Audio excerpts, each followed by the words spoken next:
C'est par les entretiens avec les membres du gouvernement du Niger qu'a débuté la mission d'évaluation de la délégation de l'Union africaine, facilitée par l'Agence nationale de l'économie des conférences ANEC. Cette mission, en prélude au sommet extraordinaire des chefs d'État et de gouvernement sur l'industrialisation et la diversification économique de l'Afrique, prévue en novembre prochain, a commencé par la séance de travail avec la ministre de l'Industrie, Mme Gourouza Magaji Salamotou. Le chef de la mission, Albert Mouchanga, commissaire du développement économique, du commerce, de l'industrie, du tourisme et des minéraux à l'Union africaine, a fait le point des activités prévues et recueilli l'avis de la ministre de l'Industrie. Échange de près d'une heure où la ministre a exprimé son engagement et sa disponibilité pour la réussite de l'événement. La délégation de l'Union africaine a ensuite été accueillie par la ministre des Mines, Mme Ousseini Hadiza Yakouba. Les questions concernant les minerais, le sous-comité sur les minerais prévu lors de l'événement étaient au cœur de l'entrevue.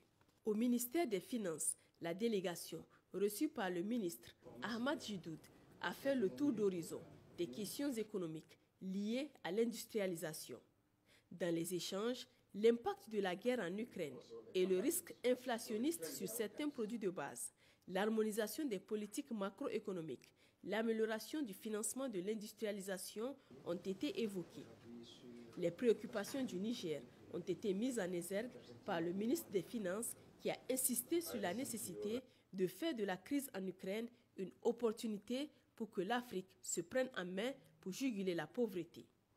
Dans l'après-midi, la délégation de l'Union africaine, accompagnée de la ministre de l'Industrie, s'est rendue au ministère des Affaires étrangères et de la coopération où elle a été reçue par le ministre d'État Hassoumi Massoudou. Il faut dire que l'industrie permet d'accroître la productivité, améliore l'efficacité de la main-d'œuvre et crée de nouveaux emplois, entre autres, d'où la pertinence de cette mission pour mieux réussir l'événement à venir. Prévu se tenir depuis 2019, l'événement a été plusieurs fois reporté en raison de la Covid-19. La délégation de l'Union africaine s'est également rendue à la résidence de l'ancien président du Niger, Issoufou Mahamadou. Lors des échanges, il a été relevé que c'est lui l'initiateur du sommet sur l'industrialisation lors d'une rencontre internationale des chefs d'État. Champion de la ZLECAf, la délégation a recueilli ses conseils pour améliorer ce sommet qui sera un tournant décisif dans l'émergence industrielle africaine. La série de rencontres avec les membres du gouvernement a pris fin par l'entretien avec le ministre du Plan Abdou Rabiou qui a montré tout son intérêt à l'événement prévu. En présence de ses proches collaborateurs, il a renouvelé l'engagement sans faille du gouvernement pour la réussite du sommet.